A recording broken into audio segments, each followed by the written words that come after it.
나룻골 어귀, 나라가 세워준 정절비 아래였습니다. 젊은 과부 하나가 흐트러진 머리로 끌려나와 온 문중과 마을 사람들 앞에 무릎이 꿇렸지요. 바로 어제까지 온 고을이 열려라 우러르던 그 여인이었습니다. 이 간악한 것, 나라가 네 절개를 기려 이 정절비를 세웠거늘 네가 밤마다 담을 넘어 사내를 만났어. 우리 윤씨 가문의 얼굴에 이 연려문에 똥칠을 해. 여봐라, 저것을 당장. 사람들은 돌을 쥐었습니다. 연려문을 더럽힌 간부라고 살려두어선 안 된다고 아우성쳤지요. 허나 그 순간 무릎 꿇린 여인이 천천히 고개를 들었습니다. 눈물도 없이 서리빨같이 서늘한 얼굴로. 어르신, 부탁이 하나 있습니다. 저 정절비를 당장 허물어 주십시오. 저것은 처음부터 세워져선 안 되는 것이었습니다. 온 마당이 얼어붙었습니다.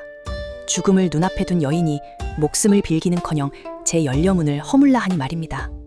여러분, 간부라 돌 맞아 죽을 뻔한 이 여인이 어떻게 그 밤 온 문중을 도리어 무릎 꿇렸을까요? 나라가 기린 정절비 뒤편에는 대체 무슨 이야기가 숨어 있었을까요? 자, 그 이야기를 처음부터 들려드리겠습니다. 옛 이야기 들려드리는 제너미입니다. 이야기는 강을 낀 나루마을, 나루골에서 시작됩니다.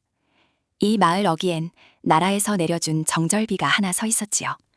붉은 정려각 안에 열녀 윤씨라 새긴 비석이었습니다.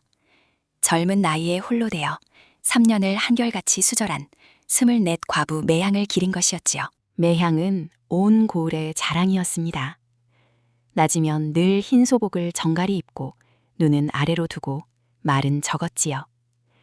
시아버지 윤참판을 지극히 모시고 어린아들 도리를 반드시 길렀습니다. 마을 사람들은 그녀를 볼 때마다 고개를 숙였지요. 매향의 하루는 첫 닭이 울기도 전에 시작되었습니다. 남보다 일찍 일어나 시아버지의 자릿조반을 손수 지었고 사당에 향을 사르고 죽은 남편의 위패 앞에 정화수를 올렸지요. 낮이면 배를 짜고 바느질을 했고 이웃이 찾아오면 눈을 내리깐 채 몇 마디만 나누었습니다. 온 마을이 그 정갈함을 흠 하나 없다 하였지요. 아이고, 저 정절각 윤씨 부인 좀 보게. 저 젊은 나이에 어찌 저리 고들까? 우리네는 발끝도 못 따라가지. 그러게 말일세. 나라에서 정려까지 내렸으니 나룻골이 다 낯이 서지 않나. 열려나신 마을이라고. 마을 처녀들은 매향을 본받으라는 소리를 귀에 딱지가 않도록 들었습니다. 시집간 딸이 지아비 잃고 돌아오면 어미들은 하나같이 그랬지요. 윤씨 부인을 봐라. 그이는 그 젊은 나이에도 저리 곧지 않으냐 하고요. 매향은 그렇게 온 고을 여인들이 우러러야 할 본보기가 되어 있었습니다. 정작 그 본보기의 속이 어떻게 골마가는지는 아무도 몰랐지만요. 그 층성의 한가운데 가장 흐뭇한 이는 시아버지 윤참판이었습니다. 그는 며느리의 절개를 가문의 훈장으로 삼았지요. 손님이 올 때마다 그는 정절각으로 그들을 데려가 자랑했습니다. 보시게, 이게 나라에서 내린 우리 집 정려각일세. 내 며느리가 24 젊은 나이에 수절을 하니 나라님께서 친히 연려문을 내리셨지. 딸 가진 집들이 다 우리 며느리를 본받으라 한다네. 이만한 가문이 이 고을에 또 있겠나. 손님이 감탄하며 며느리 얼굴 한번 보기를 청하면 윤참판은 기어이 매향을 마루 끝까지 불러세웠습니다. 그러고는 손님 앞에 며느리를 세워두고 마치 값진 골동품을 자랑하듯 이리 보고 저리 보게 했지요. 매향은 그 눈길들 앞에서 고개를 숙인 채 돌처럼 서 있어야 했습니다. 그럴 때마다 매향은 그 곁에서 고개를 숙이고 서 있었습니다. 사람들은 그 숙인 고개를 정숙이라 여겼지요. 허나 그 속에서 매향은 남몰래 이를 악물고 있었습니다. 어르신, 저 비석은 제 무덤입니다. 산 사람을 넣어둔 무덤이지요. 사람들은 저 붉은 정려각을 우러르지만 저는 저것을 볼 때마다 숨이 막힙니다. 저는 연려가 아니라 그저 살고 싶은 여자일 뿐인데요. 그렇게 온 마을이 매향의 절개를 우러렀습니다. 허나 여러분, 사람의 낮과 밤은 때로 그리 다른 법이지요. 해가 지고 마을이 잠들면 그 정갈한 소복의 여인은 아무도 모르게 다른 얼굴이 되었습니다. 삼경, 온 집이 잠든 시각이었습니다. 매향의 방에 켜져 있던 등불이 꺼지고 잠시 뒤 담장 그늘로 흰 그림자 하나가 소리 없이 미끄러졌지요. 소복을 벗고 검은 무명옷으로 갈아입은 매향이었습니다. 낮에 그 서리빨 같던 정숙은 온데간데 없었지요. 참으로 묘한 일이었습니다. 낮의 매향과 밤의 매향은 마치 다른 사람 같았지요. 낮이면 눈도 함부로 들지 못하던 여인이 밤이 되면 어둠 속을 다람쥐처럼 날렵하게 넘나들었으니까요. 담을 넘는 그 손끝이 파르르 떨렸습니다. 두려움 때문이 아니라 곧 마주할 그 얼굴을 향한 설렘 때문이었지요. 들키면 목숨이 10개라도 모자랄 길인데도 그 발걸음은 이상하리만치 가벼웠습니다. 아씨, 오늘도 기어이 가시렵니까? 누가 보기라도 하면 이 늙은 것은 아씨가 걱정되어 밤마다 잠을 못 잡니다. 분이네. 미안해요. 나도 알아요. 이게 어떤 일인지. 허나 하루만, 이 밤 하나만은 낮 동안 그 비석 아래서 숨도 크게 못 쉬고 산 나를 이 밤만이라도 숨쉬게 해줘요. 늙은 몸종 분인에는 그의 아무 말도 못하고 대문 빗장을 살며시 열어주었습니다. 내향의 밤나들이래 아는 이는 이 세상에 분인의 하나뿐이었지요. 분인애로 말하면 매향이 친정에서 데려온 유일한 사람이었습니다. 어릴 적 매향을 업어 키운 손이었지요. 그래서 분인의 말은 저 소복숙 여인이 실은 얼마나 목이 말라 있는지를 알고 있었습니다. 매향은 품속을 가만히 짚어보았습니다. 거기엔 그녀가 3년째 몸에서 떼지 않는 것 하나가 들어있었지요. 낡은 서찰 한 장이었습니다. 그 한 장이 훗날 무슨 일을 하게 될지는 이야기가 끝날 즈음에야 여러분께서 아시게 될 겁니다. 매향은 잠든 아들 도리의 방을 한번 돌아보고 어둠 속으로 걸음을 옮겼습니다. 그 정절비, 온 마을이 그녀의 절개라 믿는 그 비석은 실은 그녀가 세워달라 한 적이 없는 것이었지요. 시아버지 윤참판이 가문의 영예로 삼아 나라의 청에 세운 것이었습니다. 매향에게 그 붉은 정력악은 훈장이 아니라 하늘을 가린 감옥이었습니다. 자, 그러면 이 여인이 밤마다 담을 넘어 어디로 가는지 궁금하시지요? 그걸 말씀드리려면 세월을 한참 거슬러 올라가야 합니다. 매향에게도 한때는 소복이 아니라 다웅치마가 어울리던 시절이 있었으니까요. 매향은 나룻골에서 나고 자란 아이였습니다. 강가 오두막에 살던 가난한 집딸이었지요. 그리고 그 강에는 대대로 나룻배를 젓는 뱃사공 집이 하나 있었습니다. 그 집 아들이 강수였지요. 두 아이는 걸음마를 뗄 무렵부터 강가에서 함께 뒹굴며 자랐습니다. 봄이면 둘이서 강둑에 버들피리를 꺾어 불었고 여름이면 발가벗고 물장구를 쳤지요. 가을이면 갈대밭에서 숨바꼭질을 하고 겨울이면 언 강 위에서 미끄럼을 탔습니다. 강수는 매향보다 2살 위였는데 늘 매향을 등에 업고 강을 건너주었지요. 물이 깊은 곳에 이르면 어린 강수는 꼭 이렇게 말했습니다. 매향아, 꽉 잡아라. 내가 있으니 넌 절대 안 빠져. 내가 이 강을 건네주는 뱃사공이 될 거니까 넌 그냥 뱃머리에 앉아 노래만 부르면 돼. 정말이지? 그럼 나는 오라버니 배에 평생 탈 거야. 딴 배는 안 타. 오라버니 노젓는 소리가 제일 좋으니까. 어린 것들의 그 말이 훗날 그렇게 무거운 맹세가 될 줄은 두 아이도 몰랐습니다. 강수는 매향을 업고 강을 건널 때마다 그 작은 등에 매향의 심장 뛰는 소리가 닿는 게 좋았지요. 매향은 강수의 목덜미에서 나는 강물 냄새가 세상에서 제일 마음 놓이는 냄새라 여겼습니다. 매향의 어미는 딸이 뱃사공 아들과 붙어 다니는 걸 걱정하면서도 크게 나무라지 못했습니다. 강수네가 워낙 심성 고운 집이었고 무엇보다 어린 강수가 매향을 제 목숨처럼 챙겼으니까요. 한 번은 매향이 강물에 발을 헛디뎌 떠내려간 적이 있었습니다. 그때 10살배기 강수가 물에 뛰어들어 제 몸이 다 긁히면서도 매향을 건져냈지요. 아이고 이 녀석아, 너까지 빠지면 어쩌려고. 허나 잘했다 강수야. 사내가 그래야지. 지키기로 한 사람은 목숨을 걸고라도 지키는 게다. 물에서 건져진 매향은 파랗게 질린 채로 강수의 손을 놓지 않았습니다. 강수도 매향의 손을 꼭 쥐고 몇 번이고 괜찮으냐 물었지요. 그날 이후 두 아이는 서로가 서로에게 강이자 배가 되었습니다. 누가 먼저랄 것도 없이 마음이 그렇게 자라버린 겁니다. 세월이 흘러 매향은 처녀가 되고 강수는 어엿한 젊은 뱃사공이 되었습니다. 아비를 여인 강수는 이제 혼자 그 나룻배를 저었지요. 매향이 강가에 나오면 강수는 일부러 배를 천천히 저어 그 앞을 오래 지나갔습니다. 매향은 또 그걸 알고 강둑에 앉아 노래를 불렀지요. 온 마을이 저 둘이 언젠가 짝이 되려니 여겼습니다. 그리고 매향이 16 되던 그해 여름밤이었습니다. 강수는 떨리는 손으로 매향의 손을 잡았지요. 매향아, 나는 가진 게 이 나룻배 하나뿐이다. 허나 이 강물을 두고 맹세하마. 내 평생 너 하나만 젖고 살겠다. 내 각시가 되어주겠느냐? 강수 오라버니, 나는 나는 벌써 오라버니 각시예요. 이 강물이 다 마르기 전엔 내 마음 변할 일 없어요.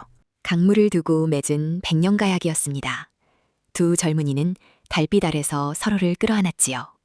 어릴 적 강수가 매양을 업고 건너던 그 강가, 바로 그 자리였습니다.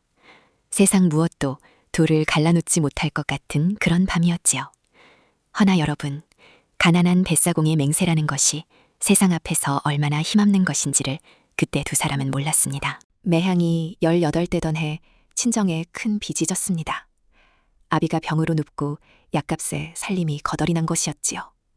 빚쟁이가 문턱이 닳도록 드나들고 어린 동생들은 끼니를 걸렀습니다. 마침 그때 강 건너 부유한 윤씨 종가에서 혼담이 들어왔지요. 병약한 진사어른의 후처자리로 매향을 청한 것이었습니다. 넉넉한 예물이 오갔습니다. 그 예물이면 친정의 빚을 다 갚고도 남았지요. 매향의 어미는 딸의 손을 붙잡고 밤새 울었습니다. 허나 우는 것 말고는 할 수 있는 게 없었지요. 매향도 알았습니다. 제가 이 혼사를 마다하면 병든 아비와 어린 동생들이 길거리에 나앉는다는 것을요. 그래서 매향은 강수의 손을 놓기로 했습니다. 시집가기 전날 밤 두 사람은 마지막으로 그 강가에 마주섰지요. 어릴 적부터 수백 번을 오간 그 강가였습니다.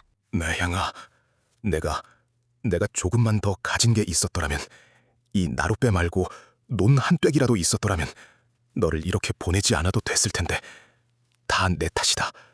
못난 놈을 만난 네 죄다. 그런 말 말아요, 오라버니. 오라버니가 무슨 죄예요?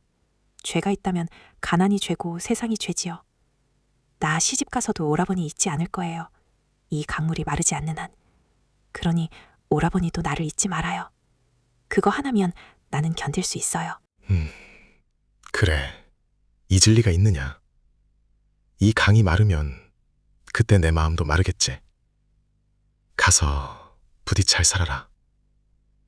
그 집에서 구박받지 말고 아프지 말고. 나는 여기서 이 강을 지키고 있으마. 네가 언제 돌아봐도 보이게 이 자리에 있으마. 이튿날 매양은 꽃가마에 실려 강을 건넜습니다. 어릴 적 강수의 등에 업혀 건너던 그 강을 이번엔 남의 집으로 가는 가마에 실려 건넌 것이었지요. 그리고 그 가마를 실은 나룻배의 노를 다름 아닌 강수가 저었습니다. 마을의 배가 그것 하나뿐이었으니까요. 생각해 보십시오, 여러분. 제가 사랑하는 여인이 남의 집으로 시집가는 그 가마를 제 손으로 강 건너에 실어다 주어야 하는 사내의 마음을요. 강수는 이를 악물고 노를 저었습니다. 눈물이 강물에 뚝뚝 떨어져도 매향에게 들키지 않으려 소리 한 번 내지 않았지요. 가마 안의 매향도 노젓는 소리만 들으며 소리 없이 울었습니다. 그 노젓는 소리가 어릴 적 세상에서 제일 마음 놓이던 그 소리였으니까요. 배가 강 건너 나루에 닿았습니다. 매향을 내려놓은 강수는 차마 그 뒷모습을 보지 못하고 고개를 돌렸지요. 그렇게 두 사람의 첫정은 강 하나를 사이에 두고 끊어졌습니다. 아니, 끊어진 척했습니다. 가슴 밑바닥에서는 그 불씨가 조용히 살아있었으니까요. 그렇게 매향은 윤진사의 아내가 되었습니다. 헌데 여러분, 흔한 이야기라면 그 늙은 남편이 매향을 못살게 굴어야 하겠지요. 팔려가듯 시집간 어린 후처를 병든 늙은이가 밤낮으로 들볶는 그런 이야기 말입니다. 허나 윤진사는 그런 사람이 아니었습니다.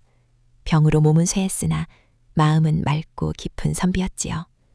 매향이 시집 온 첫날, 윤진사는 어린 신부를 앉혀놓고 이렇게 말했습니다. 부인, 나는 알고 있어. 그대 마음에 다른 이가 있다는 것을. 원망하지 않소. 젊은 그대를 이 병든 늙은이에게 묶어둔 것이 되레 내가 미안할 따름이요.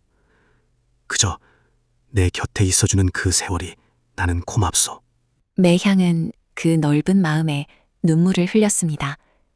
미워하려야 미워할 수가 없는 남편이었지요. 윤진사는 병든 몸으로도 어린 아내를 늘 살폈습니다. 겨울밤이면 제 이불을 털어 매향의 발치에 덮어주었고 여름이면 아내가 답답해할까봐 창을 열어 강바람을 들였지요. 종갓집 살림은 만만치 않았습니다.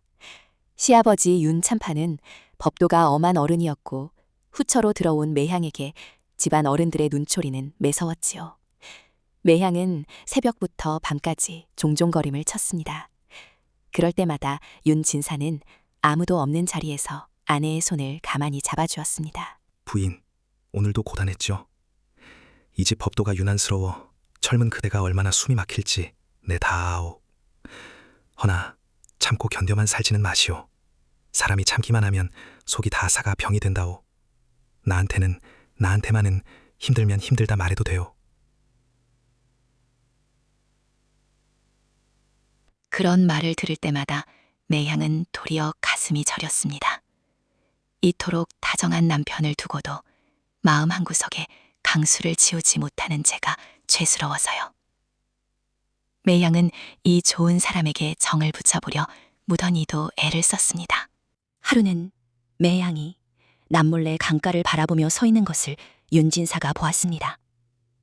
강 건너 나루에서 뱃사공 하나가 노를 젓고 있었지요.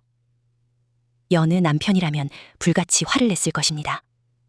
허나 윤진사는 그저 조용히 다가와 아내의 곁에 섰습니다. 부인, 저 강바람이 좋았소. 나도 젊었을 적엔 저 물소리를 참 좋아했지요. 마음이 답답하거든 종종 나와 바람을 쐬시오. 사람이 어찌 방 안에만 갇혀 살겠소. 나는 그대가 웃는 낯을 보는 것이 이 약보다 낫소. 아내의 마음속에 누가 있는지 뻔히 알면서도 그는 아내를 다그치는 대신 강바람 앞에 세워주었습니다. 매향은 그 등 뒤에서 소리 없이 눈물을 삼켰지요. 이런 남편을 두고 다른 일을 그리는 제 마음이 죄스럽고 또 죄스러워서요. 이듬해 매향은 아들 도리를 낳았습니다. 병약한 윤진사가 그 갓난 것을 안고 어찌나 기뻐하던지 온 집안이 다 웃었지요. 늙은 아비가 된 윤진사는 성한 몸도 아니면서 밤마다 아기 곁을 지켰습니다. 아기가 울면 제 야윈 팔로 안아 어르고 자장가를 흥얼거렸지요. 돌아, 이 아비가 너를 오래 지켜주지는 못할 게다. 허나 네가 걸음마를 떼는 것까지는 이 아비가 꼭 보고 가마. 부인, 이 아이 하나로 내 남은 삶이 다 채워졌소.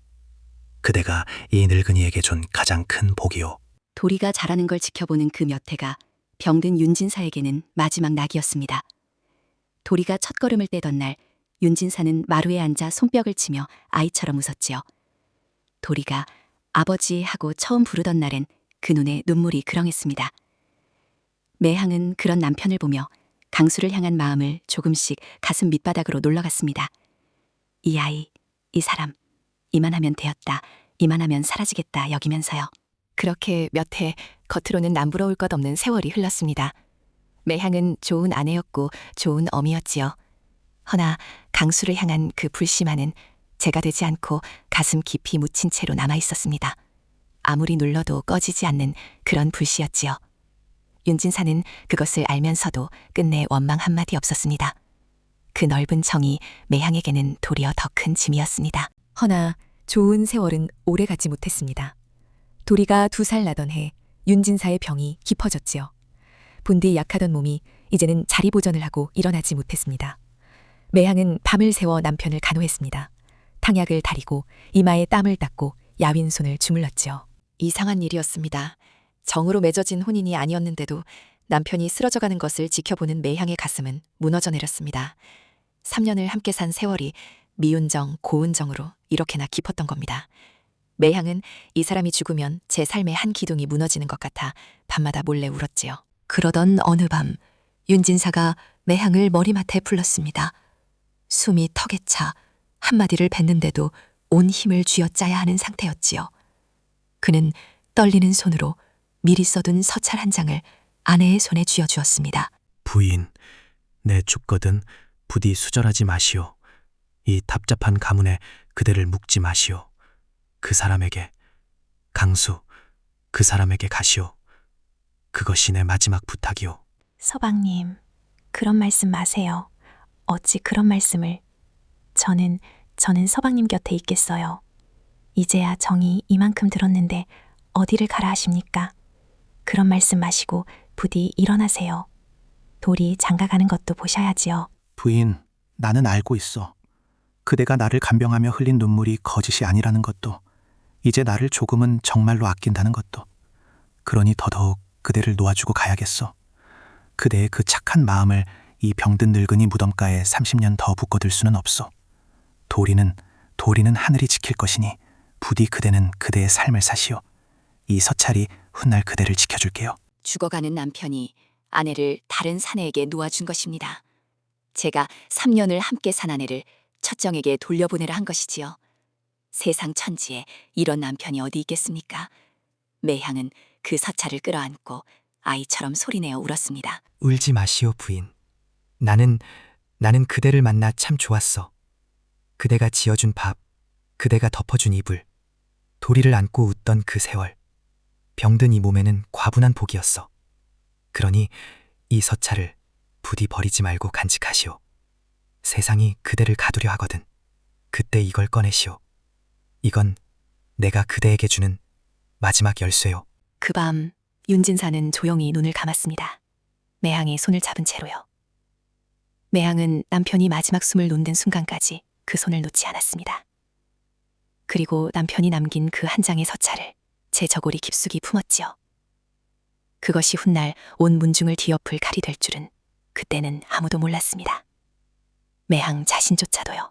허나 매향은 남편의 유언대로 하지 못했습니다. 시아버지 윤참판이 그녀의 수절을 가문의 영예로 삼아 정절비를 세웠고 어린 도리를 두고 이 집을 떠날 수도 없었지요. 매향은 유언서찰을 가슴에 묻고 연려의 삶을 살기로 했습니다. 낮에는요. 그렇게 3년. 죽은 듯 살던 어느 봄밤이었습니다. 잠 못 이루던 매향은 홀린 듯 담을 넘어 옛 추억이 서린 강가로 나갔지요. 그저 물소리라도 듣고 싶었던 겁니다. 어릴 적 강수의 등에 엎여 건너던 그 강. 16에 100년 가약을 맺던 그 강가로요. 그런데 그 강가에 한 사내가 우두커니 앉아 있었습니다. 여전히 나루를 젓고 있던 강수였지요. 그도 밤마다 그 자리에 나와 강 건너 매양의 집 등불을 바라보다 돌아가곤 했던 것입니다. 3년을 하루같이요. 시집가던 날 이 자리에 있으마 했던 그 약속을 강수는 정말로 지키고 있었던 겁니다. 두 사람은 한참을 말없이 마주섰습니다. 세월의 얼굴은 조금 상했으나 서로를 알아보는 데는 눈 깜짝할 새면 충분했지요. 3년의 세월도 열려문도 그 순간만은 아무 힘이 없었습니다. 오라버니, 정말 오라버니예요. 내가 지금 꿈을 꾸는 건 아니지요. 매영아, 나다. 강수다. 그 빌어먹을 비석 아래서 숨도 못 쉬고 그리 말라가며 어찌 살았느냐. 나는 밤마다 이 강가에 나와 네 집 등불만 바라보다 돌아갔다. 꼬박 3년을. 이 못난 놈이. 오라버니, 그 말 하지 말아요. 그 말을 들으면 내가 무너져요. 낮 동안 그렇게 애써 세운 담이 오라버니 목소리 한 번에 다 허물어져요. 그럼 이 밤은 허물어져라. 이 강가에선 허물어져도 된다. 낮 동안 그 담을 쌓느라 너는 이미 3년에 죽어 살았어.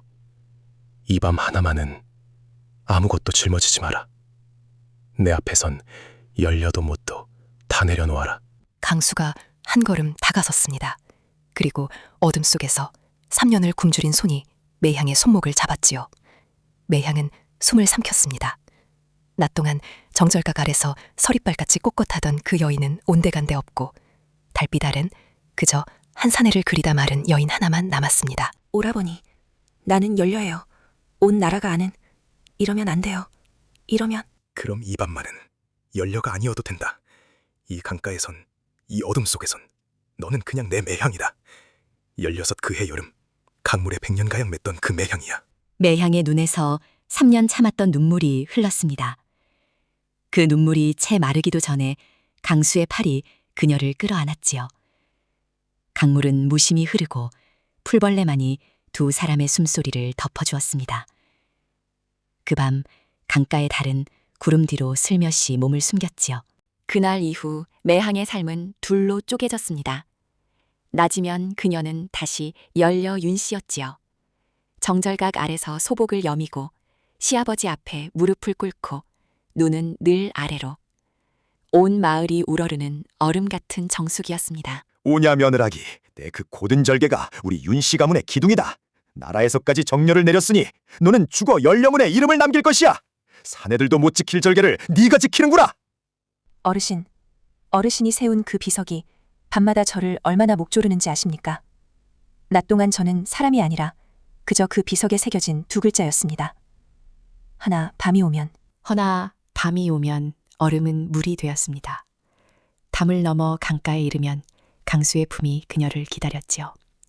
낮 동안 여민 옷구름이 어둠 속에서 풀리고 서리빨 같은 살결에 사내의 더운 숨이 닿으면 매양은 비로소 살아있는 사람이 되었습니다. 심장이 뛰고 피가 도는 강수의 손이 그녀의 등을 감싸면 3년을 얼어붙었던 몸이 봄눈처럼 녹아내렸습니다. 매향은 그의 목덜미에 얼굴을 묻고 오래 참았던 숨을 토했지요. 그 목덜미에서는 여전히 어릴 적 그 강률 냄새가 났습니다. 세상에서 제일 마음 놓이던 그 냄새가요. 그것은 정욕이라기보다 3년을 굶주린 사람이 겨우 얻은 한술 밥 같은 것이었습니다. 살기 위해 삼키는 그런 열기였지요. 매양아, 내 몸이 이리 찬데 그동안 얼마나 얼어 살았느냐. 내 품이라도 좋거든 밤마다 와서 녹여라. 이 못난 놈이 해줄 수 있는 게 이것밖에 없으니. 낮에 나는 죽은 사람이에요. 비석에 새겨진 두 글자일 뿐이지요. 그러다 오라버니 품에 오면 그제야 살이 다시 뜨거워져요. 밤에 나만 살아있어요. 그러니 오늘 밤도 나를 좀 살려줘요. 날이 밝으면 또 죽을 테니. 이게 죄라면 나는 이 죄를 지어서라도 살고 싶어요. 그의 가슴에 매달려 달뜬 숨결로. 그럼 밤이 새도록 내가 너를 살려주마. 이 강물이 다 마르도록. 두 사람의 그림자가 갈대밭 어둠 속으로 포개어졌습니다. 강물 소리가 높아지고 풀벌레 소리가 두 사람을 감쌌지요. 그 뒤의 일은 강가의 어둠과 흐르는 물만이 알 뿐입니다. 여러분의 상상에 그 밤을 맡기겠습니다. 다만 한 가지, 마을 어귀의 그 정절비만은 그날 밤도 등을 돌린 채 아무것도 보지 못한 척하고 있었지요. 그렇게 밤이 여러 밤이 쌓였습니다.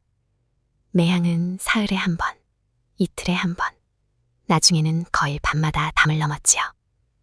두 사람에게 그 강가는 세상 어디에도 없는 단 하나의 나라였습니다. 낮의 법도도, 문중의 눈초리도, 정절비의 무게도 닿지 못하는 오직 둘만의 나라여. 어떤 밤은 뜨거웠고 어떤 밤은 그저 나란히 앉아 물소리만 들었습니다. 강수는 매양의 무릎을 베고 누워 어릴 적 이야기를 했지요. 매양이 물에 빠졌던 날, 버들피리를 불던 봄, 언강에서 미끄럼타잔 겨울을요. 그 옛 이야기를 하는 동안만은 두 사람은 다시 그 강가의 어린아이들이었습니다. 매양아, 기억나느냐? 네가 뱃머리에 앉아 노래 부르면 내가 노를 저었지. 그때 내가 그랬잖아. 넌 딴 배 타지 말고 평생 내 배만 타라고. 그 말 아직도 유효하다. 언제라도 좋으니 이 배에 오르기만 해라. 내가 너를 아무도 모르는 강 저편으로 건네주마. 오라버니, 나도 매일 그 꿈을 꿔요. 뱃머리에 앉아 노래 부르는 꿈. 그런데 눈을 뜨면 나는 또 그 비석 아래에요. 이 밤들이 무서워요, 오라버니. 너무 좋아서 무서워요. 이렇게 좋은 걸 훔쳐놓고 무슨 값을 치르게 될까 싶어서요. 훔친 것에는 값이 따르는 법이지요. 매향도 그것을 알았습니다. 밤이 깊고 좋을수록 새벽에 담을 넘어 돌아오는 발걸음은 무거웠지요. 훔친 밤의 단맛이 클수록 낮에 치러야 할 쓴맛도 커진다는 것을 매향은 온몸으로 알아가고 있었습니다. 오라버니, 만약에 우리가 이 밤에 붙들리면 나는 후회할까요? 이 밤들을 훔친 걸 후회할까요? 아니요, 안 할 거예요. 낮에 죽은 3년보다 이 훔친 몇 달이 나는 더 살만했어요. 그러니 붙들려도 나는 이 밤들을 후회하지 않을래요. 강수의 가슴에 얼굴을 묻고 나지기. 그런 말 마라. 붙들리긴 누가 붙들려. 내가 있는데. 하나 매양아, 정말로 조금이라도 위태롭거든 뒤도 돌아보지 말고 이 강을 건너자.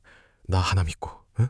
매향은 대답 대신 강수의 가슴에 더 깊이 파고들었습니다. 대답을 못한 것이지요. 강 저편에는 자유가 있었지만 강 이편에는 잠든 아들 도리가 있었으니까요. 그 사이에서 매향의 마음은 밤마다 두 쪽으로 찢어졌습니다. 그 훔친 밤들은 달콤했으나 달콤한 만큼 매향의 속을 야금야금 태우고 있었습니다. 새벽이 오면 매향은 다시 담을 넘어 돌아왔습니다. 흐트러진 매무새를 여미고 아무 일 없던 듯 소복을 갈아입었지요. 그리고 가장 먼저 잠든 아들 도리의 방문을 열었습니다. 돌아, 어미가 나쁜 사람이지. 죽은 내 아비가 나를 놓아주었어도 나는 너를 두고 갈 수가 없어서 이 집에 남았단다. 그런데 이 어미가 밤마다 이런 짓을 하는구나. 다 너 때문에 남았는데, 다 너 때문에 못 떠나는데. 미안하다, 돌아. 아들 도리가 매향을 이 집에 붙든 닻이었습니다. 죽은 남편은 유언으로 그녀를 놓아주었지만 어린 자식을 두고 개가하는 어미를 세상은 결코 곱게 두지 않을 것이었지요. 개가한 어미를 둔 아이는 평생 손가락질을 받고 벼슬길도 막힌다 했습니다. 아들의 앞날을 위해 매향은 낮의 감옥을 견뎠습니다. 그리고 그 대가로 밤의 강가를 훔쳤지요. 허나 그 이중의 삶은 사람을 안에서부터 갉아먹었습니다. 밤새 강가에서 살다 새벽에 돌아온 날이면 매향의 몸은 천근처럼 무거웠지요. 그런 낮일수록 그녀는 더 꼿꼿이 소복을 여미고 정절각 앞에 섰습니다. 흐트러진 속을 들키지 않으려고요. 정절각 앞에 향을 사르는 그 손이 남몰래 파르르 떨렸습니다. 사람이 두 얼굴을 지고 살면 그 무게는 고스란히 제 안으로 파고드는 법이지요. 매향은 부쩍 야위었습니다. 낮에 정숙을 지키느라 이를 악물고 밤에 열기를 감추느라 또 이를 악물고요.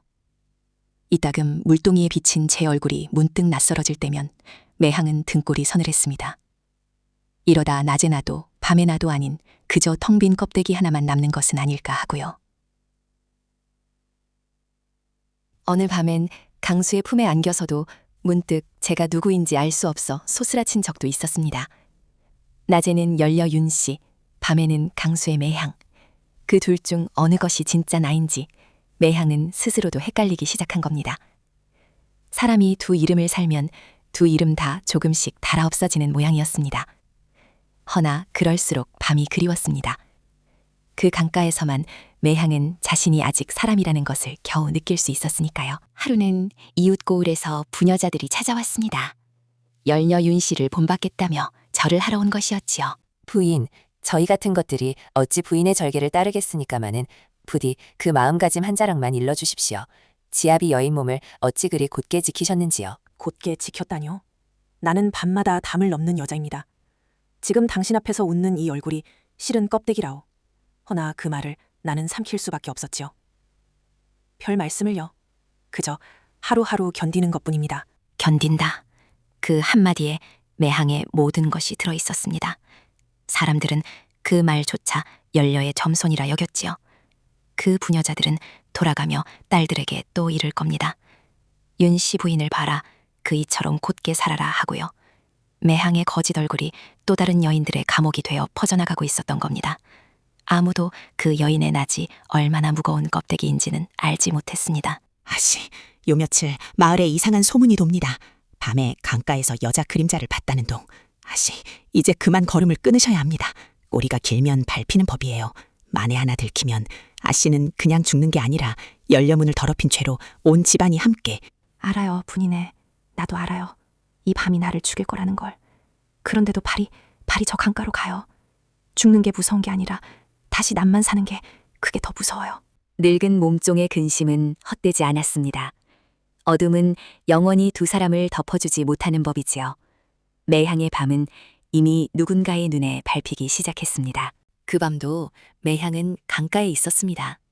강수의 품에 안겨 그녀는 오랜만에 마음속 이야기를 꺼냈지요. 오라버니, 나 무서운 생각을 했어요. 이러다 들키면 나는 저 정절비 아래서 돌에 맞아 죽겠지요.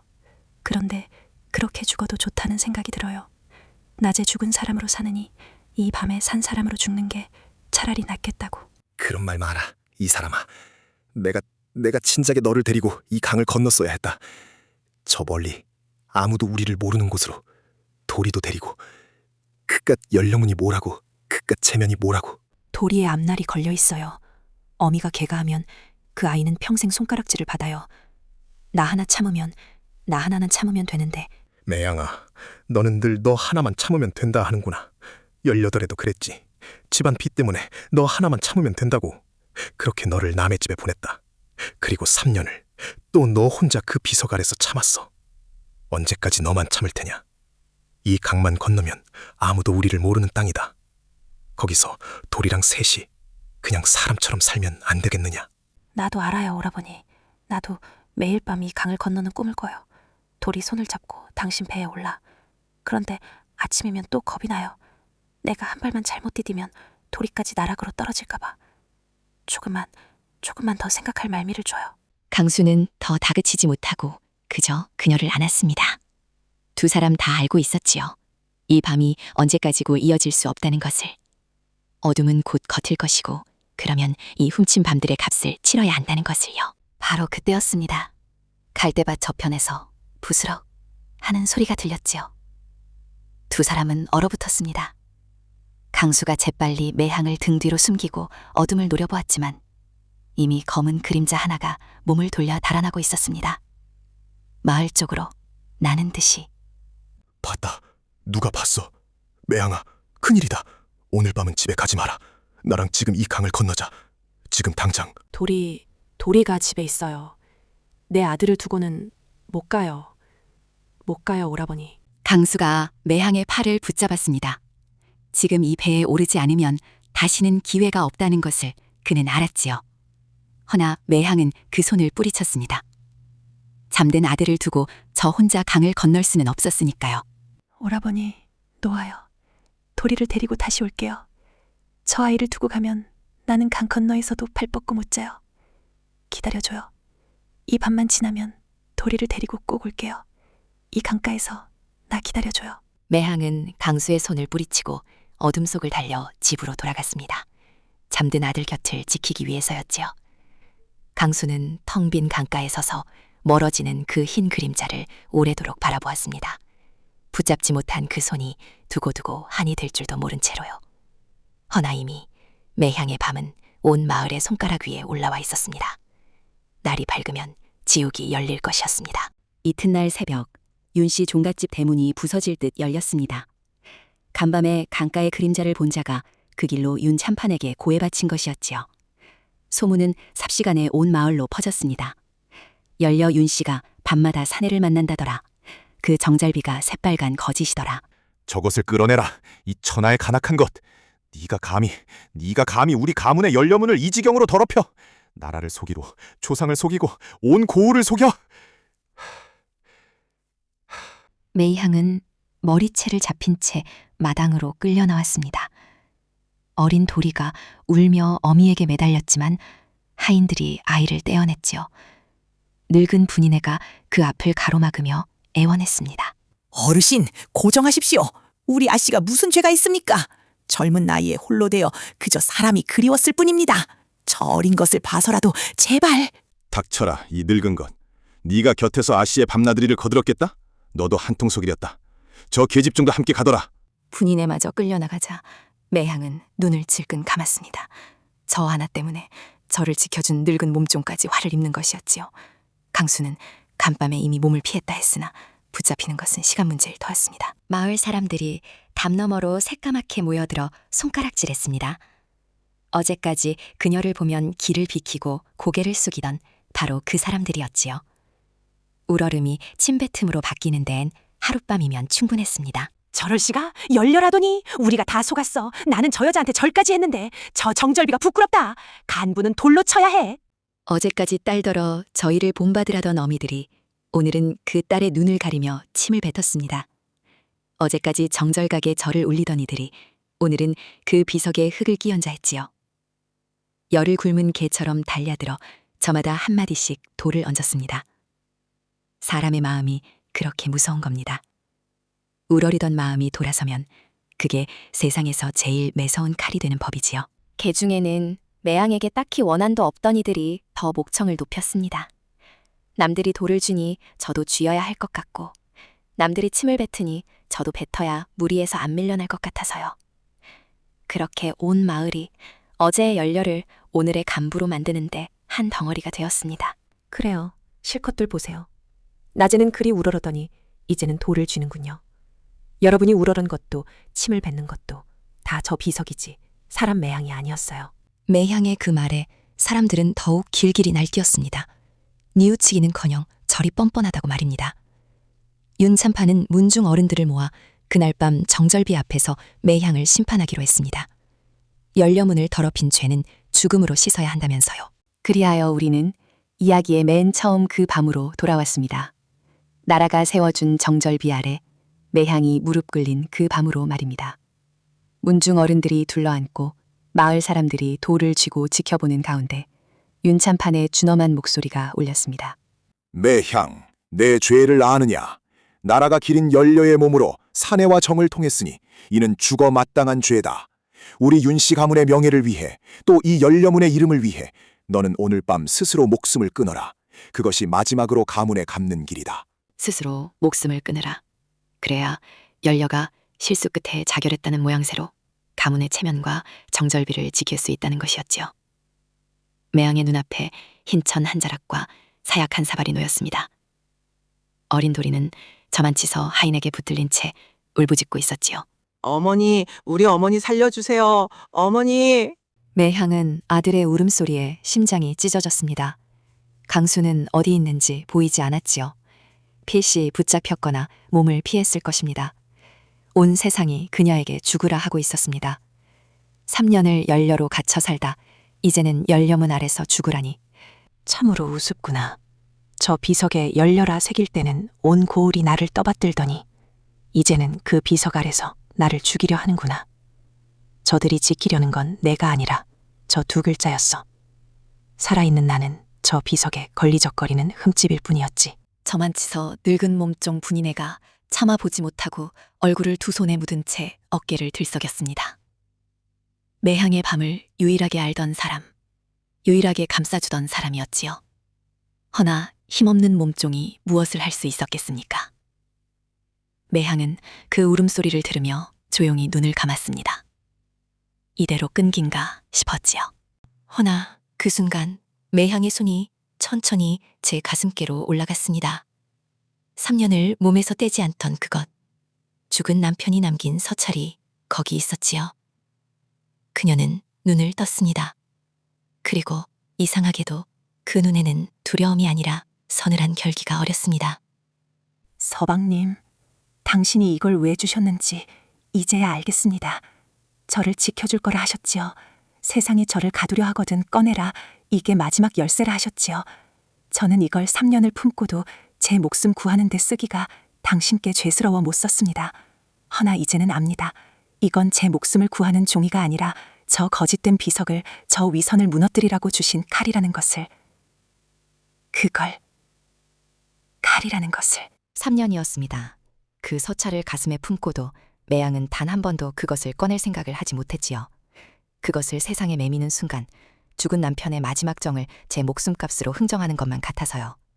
차라리 제가 다 뒤집어 쓰고 말지 그 위에 그 맑은 뜻까지 저작거리에 내놓을 수는 없다. 그리 여겼던 겁니다.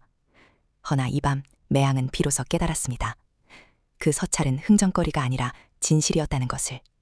진실을 감추는 것이야말로 그 일을 2번 욕보이는 일이라는 것을요. 매향은 자리에서 일어섰습니다. 무릎 꿇린 죄인이 제 발로 일어서자 사람들이 술렁였지요. 바로 그때 매향의 입에서 그 말이 나왔습니다. 이야기의 맨 처음 여러분이 들으셨던 그 말이었지요. 어르신, 부탁이 하나 있습니다. 저 정절비를 당장 허물어 주십시오. 저것은 처음부터 세워져선 안 되는 것이었습니다. 뭐라? 죽음을 앞둔 것이 실성을 했구나. 내 죄를 빌어도 모자를 파내 나라가 내린 정절비를 허물라고? 이것을 보시고도 그 말씀을 하실 수 있는지 여쭙겠습니다. 매향의 손에 들린 것은 누렇게 바른 서찰 한 장이었습니다.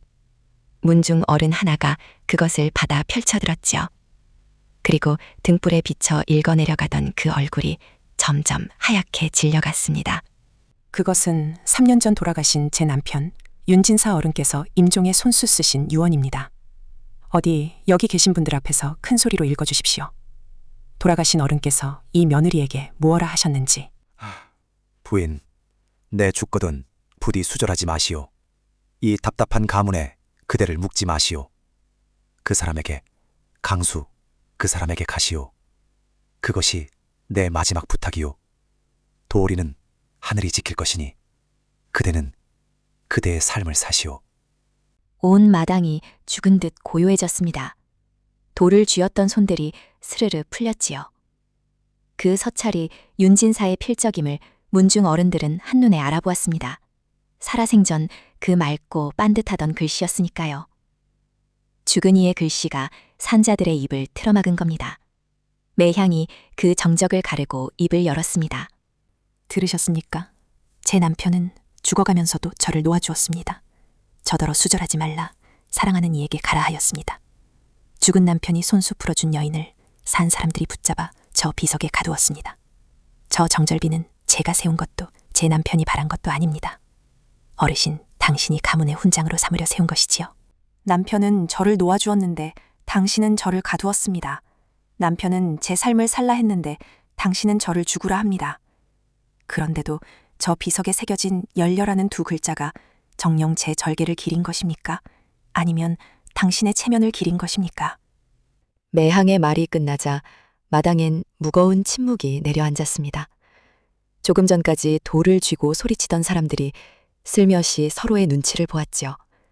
그 가운데 한 노파가 쥐고 있던 돌을 슬그머니 땅에 떨어뜨렸습니다. 맞는 말이요. 죽은 남편이 가라 했다는데 우리가 뭐라고 저 사람을 붙잡았누. 나도 젊어 홀로 됐을 적 밤마다 얼마나 사람이 그리웠던가. 그저 참고 또 참았을 뿐이지. 저 사람이라고 뭐가 달랐겠어. 그 한마디에 여기저기서 나이든 아낙들이 고개를 숙였습니다. 저마다 가슴 한구석에 묻어둔 제 이야기가 있었던 갭니다. 정절이라는 이름으로 참고 산 세월이 어디 매양 하나뿐이었겠습니까? 매양은 그들의 젊은 날이기도 그들이 참아 넘지 못한 담이기도 했지요. 나도 20해 전 지아비를 보내고 어린 것들 넷을 홀로 키웠네. 사람들은 나더러도 갸륵하다, 열려라 했지. 헌데 그 열려 소리가 밤마다 나를 얼마나 춥게 했는지는 아무도 몰랐어. 저 사람은 나보다 용했네 그려. 살고 싶다고 그 말이라도 해봤으니. 어머니, 저는 이제 저 비석이 무섭습니다. 저것이 저 사람 하나만 가둔 게 아니라 여기선 우리 모두를 서리 없이 가두고 있었던 거예요. 그 밤 정절비 아래 모인 여인들은 저마다 제 가슴속 담 하나씩을 떠올렸습니다. 넘고 싶었으나 넘지 못한 담. 삼키고 또 삼킨 밤들을요. 어느새 매향의 눈물은 그 자리에 선 여인들 모두의 눈물이 되어 있었습니다. 돌을 들었던 손들은 하나둘 제 옷구름을 적시고 있었지요. 조금 전까지 간부는 돌로 치라 외치던 그 입들이 이제는 아무 소리도 내지 못했습니다. 도리어 저희끼리 수군거렸지요. 저 유언이 참말이라면 우리가 방금 죽이려 한 이 여인은 대체 무슨 죄가 있느냐고요. 침을 뱉던 손이 부끄러워 사람들은 슬그머니 소매자락 뒤로 손을 숨겼습니다. 윤참파는 아무 말도 하지 못했습니다. 얼굴이 불그락 푸르락하다 끝내 고개를 떨구었지요.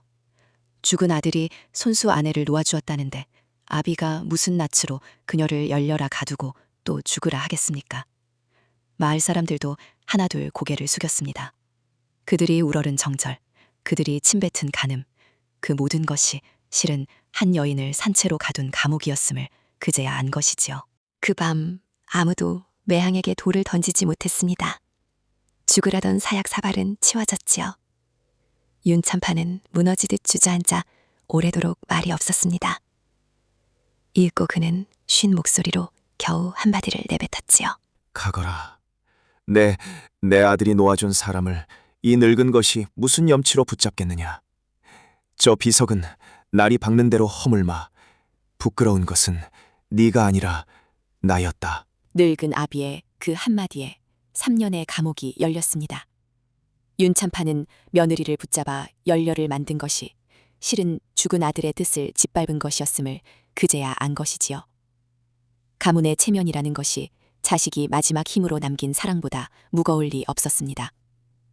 그걸 3년이나 지나서야 깨달은 늙은 아비의 어깨가 그 밤 유난히 작아 보였습니다. 갇혔던 불인에도 풀려났습니다. 늙은 몸종은 매향에게 달려와 그 손을 붙잡고 오래도록 울었지요. 아씨, 이 늙은 것은 아씨가 밤마다 강가로 가실 때마다 제발 들키지 말게 해달라 빌고 또 빌었습니다. 그런데 오늘에야 알겠어요. 아씨는 죄인이 아니었어요. 죄인은 살아있는 사람을 저 돌덩이에 가둔 우리 모두였지요. 분이네. 그 긴 밤들 나 하나 지켜준 사람이 자네뿐이었어요. 어릴 적 나를 어버 키운 것도 자네고 이 험한 세월 나를 지켜준 것도 자네지요. 이 은혜 잊지 않을게요. 부디 몸성이 지네요. 그 광경을 지켜보던 마을 사람들도 하나둘 고개를 떨구었습니다. 어제 돌을 쥐었던 손들이었지요. 누구도 매향에게 잘 가라는 말조차 건네지 못했습니다. 그저 제 부끄러움에 발끝만 내려다볼 뿐이었지요. 허나 매향은 이미 그들을 원망할 마음조차 없었습니다. 그녀의 마음은 벌써 저 강 건너에 가 있었으니까요.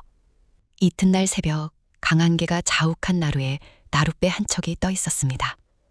뱃머리엔 강수가 3년을 기다린 그 얼굴로 노를 잡고 있었지요. 몸을 피했던 강수가 매향이 풀려났다는 소식에 밤새 강을 거슬러 돌아온 것이었습니다. 어릴 적 매향을 업고 건너던 그 강, 시집가는 매향을 실어다 지던 그 강, 이번에는 매향을 자유로 실어 나를 참이었습니다. 어릴 적 매향을 업고 건너던 그 강, 시집가는 매향을 실어다 주던 그 강, 이번에는 매향을 자유로 실어 나를 참이었습니다. 매향이 어린 도리의 손을 잡고 그 배에 올랐습니다. 죽은 남편의 유언이 아들의 앞날까지 풀어준 것입니다. 아비가 손수 어미를 놓아주었으니 그 누구도 이 아이를 손가락질할 수 없었지요. 도리는 뱃머리에 앉아 처음 보는 뱃사공 아저씨와 어미를 번갈아 보았습니다. 매향은 아들의 머리를 쓰다듬으며 나직이 일러주었지요. 이분이 어미의 오랜 벗이고 이제 우리 셋이 함께 새 땅에서 살 거라고요. 내 양아, 이제 정말 이 강을 건너는구나. 3년이 아니라 10년을 돌아온 것 같다. 어릴 적 내가 너 업고 이 강 건너줄 때 그때 그랬잖니. 넌 뱃머리에 앉아 노래만 부르라고. 자, 이제 불러라. 이 배는 다시는 너를 남의 집에 데려다 주는 배가 아니다. 오라버니, 저 비석 뒤에서 산 세월은 이제 다 강물에 흘려보낼래요. 나는 이제 열려도 간부도 아니에요. 그냥 매향이에요. 당신의 매향. 그리고 이 아이의 어미고요. 나룻배가 안개 속으로 미끄러졌습니다. 강 건너 아무도 그들을 모르는 새 땅을 향해서요. 물새가 뱃머리 앞을 스쳐 날고 노젓는 소리가 안개 속에 잔잔히 퍼졌습니다. 그 소리는 어릴 적 매향이 세상에서 제일 마음 놓여 하던 바로 그 소리였죠. 마을 어귀의 정절비는 그의 등을 돌린 채 텅 빈 나루를 지키고 서 있었습니다. 나라가 세운 그 비석보다 죽은 남편의 그 한 줄 유언이 끝내 한 여인을 살린 것이지요. 여러분, 나룻골 매향의 이야기는 여기까지입니다.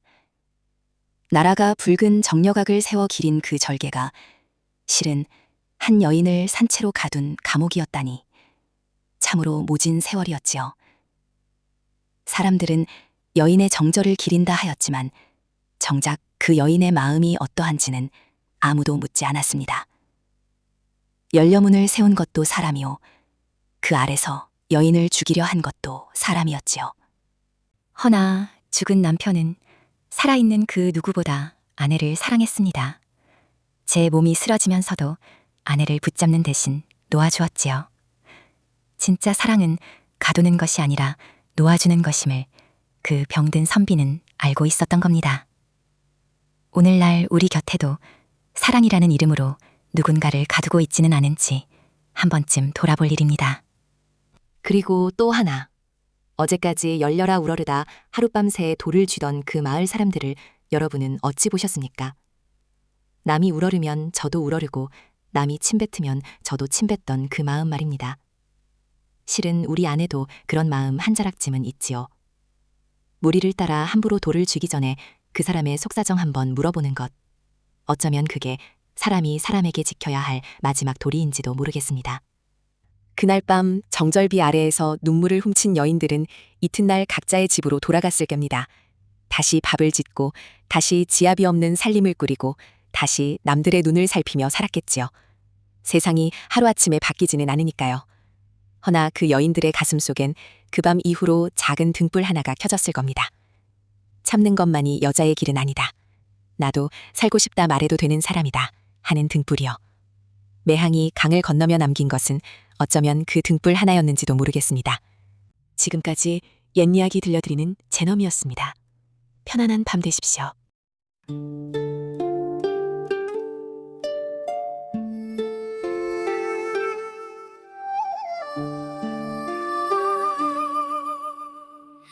남이 세워준 돌 하나가 내 이름을 대신 살았네. 낮에는 정철이라 불리고 밤에는 사랑이 되었네. 강물은 묻지 않더라 어느 쪽이 참이냐고. 그저 흘러가 주더라 말없이 실어가 주더라. 이제는 내가 건너가네. 남이 지어준 이름 두고 돌에 새긴 글자보다 내 발자국이 더 참되네. 품 속에 접힌 한 장이 20회를 기다렸네. 가거라 살아서 가거라 그 이가 남긴 말 한 줄. 이제는